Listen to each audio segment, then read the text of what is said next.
fire welding, or forge welding if you're in the States. It's the scary, difficult thing in blacksmithing, and everyone's worried about how to do it when they start out. I used to be pretty scared of it. I didn't understand how to do it, and I avoided it for a long time. But then I decided to just chuck myself into it. I read up on it and I watched videos to get the basic idea, and then I got to work practicing. Trust me, once you get the basic idea, it's really not as hard as you think it's going to be. So I did this video to share some of what I've learned in the hope that it can help other people who are starting out. Oh, and I don't use flux, so keep watching for an explanation of why that is later on in the video. I'm just picking an arbitrary point here and marking a line. This isn't for a product, I'm just using this still to show you the process. I'm going to use a hand grinder with a 1mm slip disc to cut about halfway through so that it can have a very tight bend in it, allow me to do the branch weld.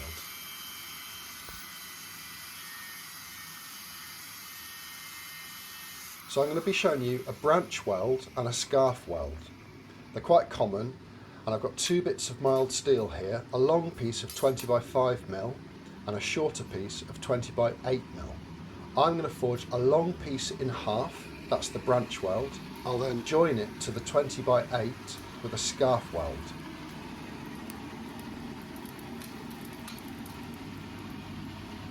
When you're fire welding, it's really important to heat the steel as slowly as possible. You need to start with a low-ish fire and allow the steel in it to get up to that temperature. Then you slowly increase the airflow in very small increments and allow the steel to increase its temperature to match. The key point here, the one thing to take away from this video is this. In order to be successful at fire welding, you need to understand that you can't weld burning steel. Burning steel is caused by too much oxygen rather than your steel being too hot. And if you add too much oxygen too quickly, you will see loads of sparks, you will burn steel, you won't get the steel hot enough. You need to add oxygen slowly in order to get the steel up to a welding temperature before it burns. Burning steel is actually oxidizing steel and not able to be welded.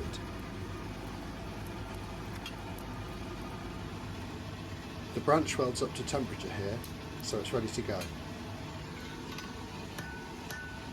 The metal is just being gently pushed together. I'm not forging, as it's not about moving material.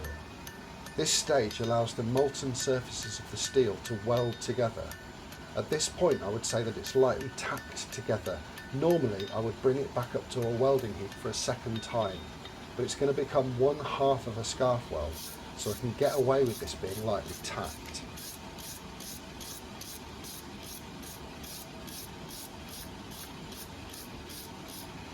So the branch weld's been done. It's going to join the 20x8 piece, but they're both going to need scarves put on each end.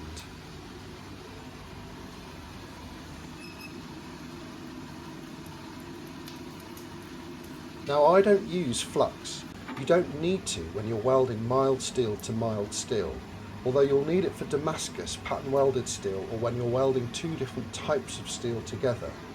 I don't use it as it leaves dirt on the surface and it tends to ruin your fire, and it's also very sticky when it's hot, so it can trick you into thinking something is welding when it actually isn't.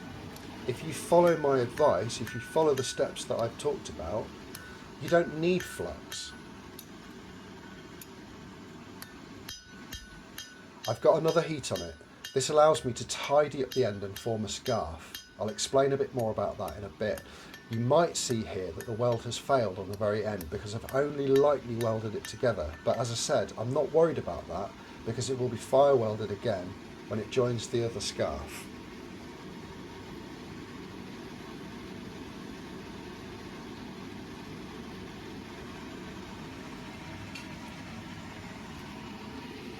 Here I'm taking the 20x8 and I'm going to upset it. This is going to give me more material at the welding end, so that allows for some wastage from the fire.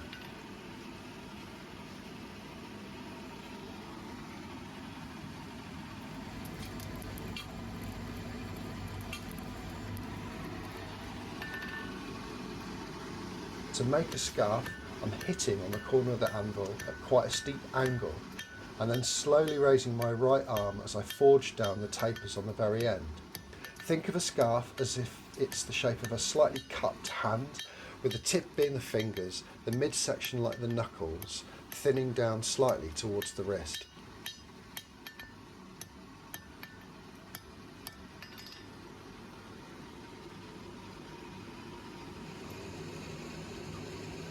They're going to go together like this. There's all sorts of complicated physics about angles and stuff, but I'm not going to get into that in this video. Basically, just make sure they're this shape.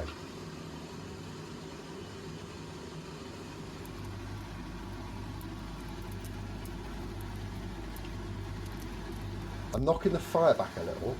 You want to heat the steel slowly and evenly. You need to be careful not to disturb the fire too much, so use your rake to hold the coals and peek at the steel without messing up the fire.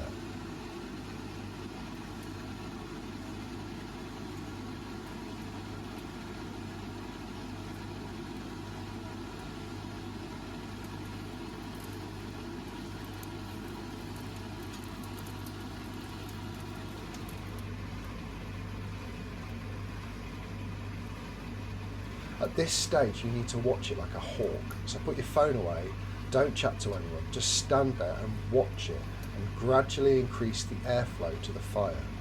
You're looking for even heating, a gradual increase in temperature. You'll judge that by the colour, and the thing you're aiming for is the surfaces being molten, and that's called a slippery heat. If the slippery heat is consistent on both pieces of steel and on both sides, it's ready to weld.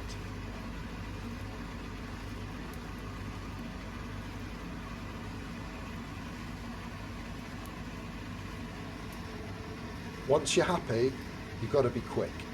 You've got to take it out, line it up on the anvil and just gently tap the two pieces together. Like before, we're not forging them, just pushing them together. After the first couple of blows, you can see I can angle the hammer to concentrate on the tips of the fingers of each scarf, just to make sure that they're definitely pushed together. You can brush it here if you want, but I think it's more important to get it back into the fire as quickly as possible. They need to go back in the fire and get back up to a welding heat for a second time. It's a bit tricky here because your fire will probably be quite low down, because a lot of it will have burnt away. But you don't want to just pile cold coke on top. You've just got to live with what you've got. I do that by forming a thin skin of very hot coke to cover the metal. You want to keep it concentrated over the material rather than being spread out around it. Something for you to work on as you practice fire welding is keeping the fire as undisturbed as possible when you check and turn the material over. This is the second weld, so this is where you'll really properly forge it and hammer those two surfaces together. You want to use heavy blows. The aim is to drive out any impurities that are hiding between the faces of the scarves. I'm going to do this second fire weld under the power hammer. I'm confident that the weld is set from the first heat. Now my aim is to drive out those impurities and forge the whole section to the size I want, so that's going to be 20 by 8. The first couple of power hammer blows will force a lot of sparks out either side, which you can see. That's all the impurities being forced out.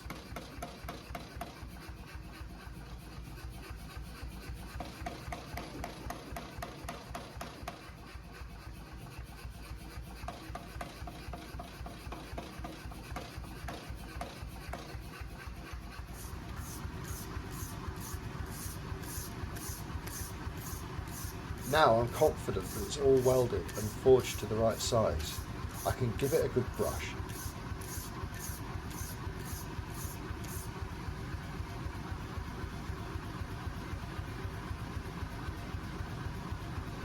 You can see on mine that the very tips of the scarves are still slightly visible.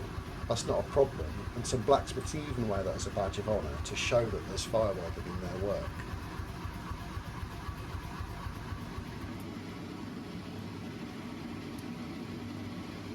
The last step in the process is normalising. So you want to heat the area up to a cherry red, lightly brush it and let it cool down normally. This allows the molecules in the steel to relax after all the heavy forging that's gone on. It's also a great chance to visually check your weld. You're looking for nice even colour throughout. Any abrupt changes in colour are going to show you that the two pieces aren't fully welded together, but as you can see, mine is nice and even, so I'm very confident that the weld has been successful.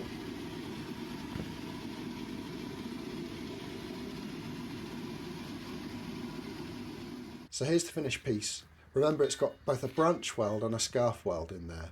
I've just scrolled up the ends to give you an example of how this piece is mostly used in gates and railings.